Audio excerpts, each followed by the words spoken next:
নমস্কার বন্ধুরা, সুস্মিতাস রান্নাঘরে আরও একটা নতুন রেসিপি দেখার জন্য সকলকেই স্বাগত। আজ শেয়ার করব উচ্ছে দিয়ে একটা দুর্দান্ত রেসিপি। তার নাম হলো উচ্ছে রসুনের ঝাল, যেটা খেতে খুবই ভালো লাগে। আর গরমে একটু তেতো খাওয়া খুবই দরকার, কিন্তু এ উচ্ছে এতটাই তেতো হয় যেটা কেউ খেতে পছন্দই করে না বা ভালো লাগে না। আর যারা উচ্ছে পছন্দ করো তারা একবার এই রেসিপিটি ট্রাই করে দেখতে পারো। উচ্ছে বা করলা, আমি এটা উচ্ছে দিয়েই করছি, কিন্তু এই উচ্ছে রসুনের ঝাল যেটা, এটা একটু যে বড় বড় করলাগুলো হয় সেটা দিয়ে ট্রাই করবে। এটা সেটা দিয়েই ভালো হয় বেশি। আর সাইজটা একটু লম্বা লম্বা রাখতে হবে।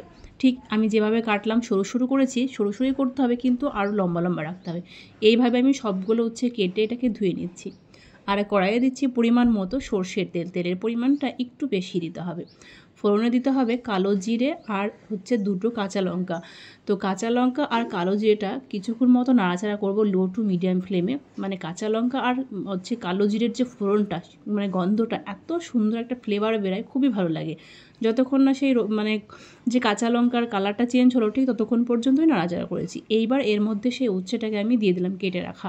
বেশ ভালোভাবে তেলের সাথে উচ্ছেটাকে মিশিয়ে দিতে হবে। আর এই গরমে একবার হলে ট্রাই করে দেখো এই উচ্ছে রসুনের ঝাল, যেটা খেতে অসম্ভব ভালো লাগে। মানে একবার, মানে যারা উচ্ছে পছন্দ করো, বিশেষ করে আমি তাদের জন্যই বলছি, আর যারা খেতে পছন্দ করো না তারাও একবার ট্রাই করে দেখো। আশা করি সবারই এটা খুবই ভালো লাগবে।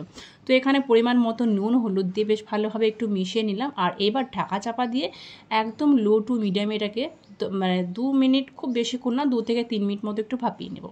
যেহেতু উচ্ছে রসুনের ঝাল, তো সেই জন্য রসুন তো লাগবে। আর আমি যে পরিমাণে উচ্ছেটা নিয়েছি সে আন্দাজ মতোই করে সেই পরিমাণে কিন্তু আমি রসুনটা নিয়েছি। তো আমার এখানে গ্রেট করা রসুন হচ্ছে 1 চামচ মতো হবে। উচ্ছের পরিমাণটা আরেকটু বেশি হলে রসুনের পরিমাণটাও কিন্তু আরেকটু বেশি দিতে হবে। এবার মিক্সার জারের মধ্যে 2 চামচ মতো দিয়ে দিচ্ছি সর্ষে। তো কালো সর্ষেই শুধু ছিল, সেটাই দিলাম। যদি সাদা সর্ষে থাকে তো কালো সাদা দুটো মিক্স করে দেবে। আর সর্ষেটাকে আমি একটু একদম পাতলা করে মানে পেস্ট করব। পাতলা করে এই কারণেই পেস্ট করব কেন কি এটা আমার ছাঁকতে সুবিধা হবে। অনেকেই পেটের প্রবলেম, মানে গ্যাসের প্রবলেম যাদের আছে, তারা এইভাবে যদি এই সর্ষেটাকে একটু ছেঁকে খাও তাহলে কিন্তু দেখবে প্রবলেম থেকে অনেকটাই কিন্তু রেহাই পাওয়া যায়। তো সেই জন্যে আমি বেশিরভাগ ক্ষেত্রেই আমি কিন্তু ছেঁকে ব্যবহার করি, ছেঁকেই রান্নাটা করি। তো দেখতেই মানে পাচ্ছ একদম কিন্তু পাতলা হয়নি, অনেকটাই ঘন আছে। আর এদিকে 2 থেকে 3 মিনিট পরে ঢাকনাটা খুলে আমি তোমাদের দেখাচ্ছি, একদম পুরোপুরিভাবে কিন্তু উচ্ছেগুলো নরম হয়ে গেছে দেখো। আর তেলের পরিমাণটা তো একটু বেশি আছে। এইবার যেটা করতে হবে, এর মধ্যে সেই গ্রেট করা রসুনটাকে দিতে হবে, যেটা গ্রেট করে রেখেছিলাম। অবশ্যই রসুনটাকে গ্রেট করেই দেবে, গ্রেট করে দিলেও ভালো হয়, না চাইলে নাও দিতে পারো। আর যেহেতু রসুনটা শেষের দিকে দিলাম, তোমরা হয়তো ভাবতে পারো যে রসুনের যে একটা দুর্গন্ধ থাকে কাঁচা, সেটা মানে গন্ধ করবে, কিন্তু করবে না। এটা কিছুক্ষণ 1 মিনিট মতো নাড়াচাড়া করলেই যে রসুনের যে এক্সট্রা একটা কাঁচা দুর্গন্ধ থাকে সেটা কিন্তু থাকবে না। তো কিছুক্ষণ মতো নাড়াচাড়া করে নিলেই হবে। আর এইবার সেই পেস্ট করা সর্ষেটাকেও দিয়ে দিতে হবে। সর্ষেটাকে দিয়ে কিছুক্ষণ মতো একদম হাই ফ্লেমে ফুটিয়ে নেব, একদম পুরোপুরি হাই ফ্লেমে। যারা একটু মিষ্টি পছন্দ করো তারা কিন্তু অ্যাড করতেই পারো।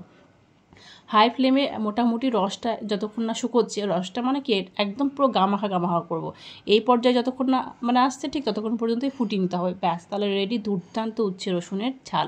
আর গরম গরম ভাতের সাথে এটা খেতে কিন্তু খুবই ভালো লাগে। তো যেহেতু উচ্ছে রসুনের ঝাল, একটু রসুন মানে কাঁচা লঙ্কার পরিমাণটা একটু বেশি করে দিও যারা ঝাল পছন্দ করো। তো একবার হলো ট্রাই করে দেখো, আর যদি ভালো লাগে অবশ্যই লাইক কমেন্ট বেশি বেশি করে শেয়ার করে দিও।